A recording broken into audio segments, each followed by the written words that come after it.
اب میں ایک عملی سوال کہہ رہا تھا کہ اس میں ایک بڑا عملی سوال ہے، میں کیا کروں؟ میں ایک ایسے ماحول میں رہ رہا ہوں جس میں اللہ کا دین غالب نہیں ہے. میں نماز پڑھ رہا ہوں، روزہ رکھ رہا ہوں، میں شراب نہیں پیتا، میں سور نہیں کھاتا.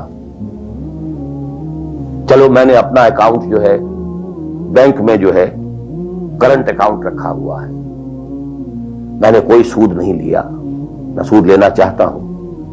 کیا کروں؟ اکیلا چنا پہاڑ کو تو نہیں پھوڑ سکتا، پورا نظام تو میرے بدلنے سے نہیں بدل جائے گا.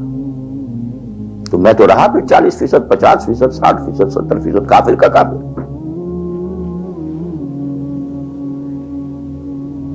تو what's the way out? What's the مخرج؟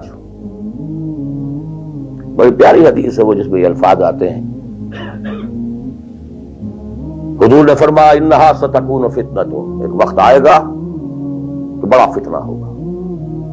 حضرت علی فرماتے میں نے فوراً عرض کیا مل مخرج منہا یا رسول اللہ، اے اللہ کے رسول یہ بتائیے اس سے نکلنے کا راستہ کون سا ہوگا؟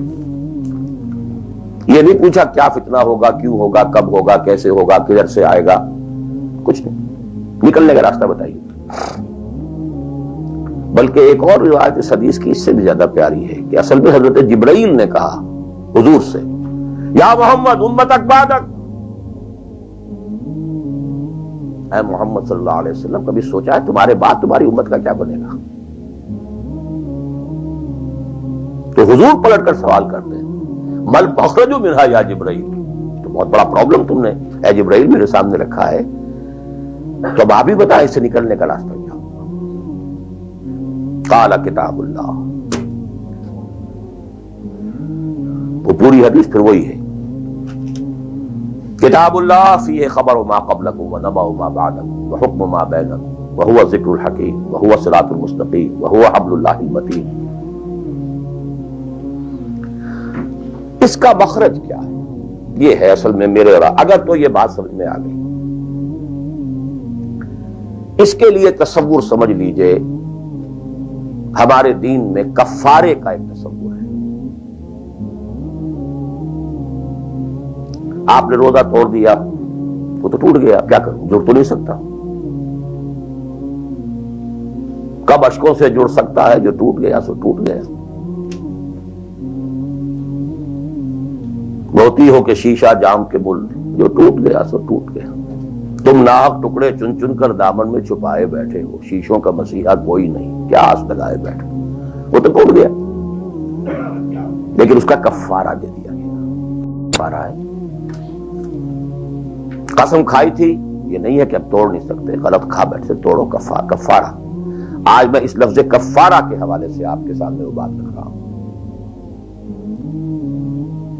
اب مجھے اللہ نے پیدا کر دیا اس دور میں، کسی کو ہندوستان میں پیدا کیا، کسی کو انگلستان میں کیا ہے، کسی کو امریکہ میں کیا ہے، کسی کو پاکستان میں کیا ہے، کچھ کو پاکستان پہنچا دیا ہے چاہے زبردستی چاہے اپنی مرضی سے، کسی کو یہاں پہنچا دیا ہے چاہے کسی بھی نیت اور کسی بھی ارادے سے. لیکن اب ہے کہیں ہے، کیا کریں؟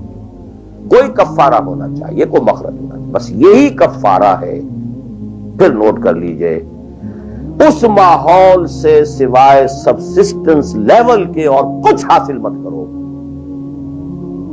اور اس سبسسٹنس لیول پر بھی جو کچھ تم نے کھایا پیا ہے اور سانس لیا ہے، جو انرجی کریٹ ہوئی ہے، اس کا میکسیمم اس جہاد میں صرف کر دو کہ اس نظام کو بدلو. تمہاری یہ جد و جہد، تمہاری یہ کوشش کفارہ بن جائے گی اس کا. معذرتاً الی ربکم، معذرت پیش کر سکو گے اللہ کے. اے اللہ میں نے اس نظام کے ساتھ ریکنسائل نہیں کیا. اے اللہ میں نے اپنی توانائیوں اور اپنی محنتوں سے نہ اپنے لیے کوئی جاگیر بنائی نہ اپنے لیے جائیداد بنائی. اے اللہ میں کوئی دولت چھوڑ کر نہیں مرا. اے اللہ میں نے اپنے بچوں کو بھی اسی کام کے لیے لگا دیا تھا. میں نے ان کی دنیا سے بڑھ کر ان کی عاقبت کی فکر کی ہے. نہیں کر سکا، آگے کچھ نہیں ہو سکا تو میں بے بس ہوں. حضرت نوح بھی تو بے بس تھے، کیا کر گئے؟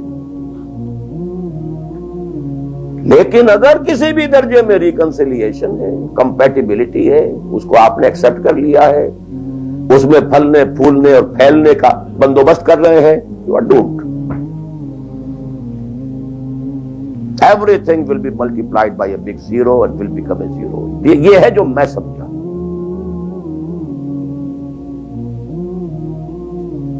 اس کا نام ہے جہاد. کانسٹنٹ فرکشن، کانسٹنٹ اسٹرگل، جان مال. ان صلاتی و نسکی و محیای و مماتی للہ رب العالمین. میری زندگی کا مقصد تیرے دین کی سرفرازی. میں اسی لیے مسلمان، میں اسی لیے نمازی.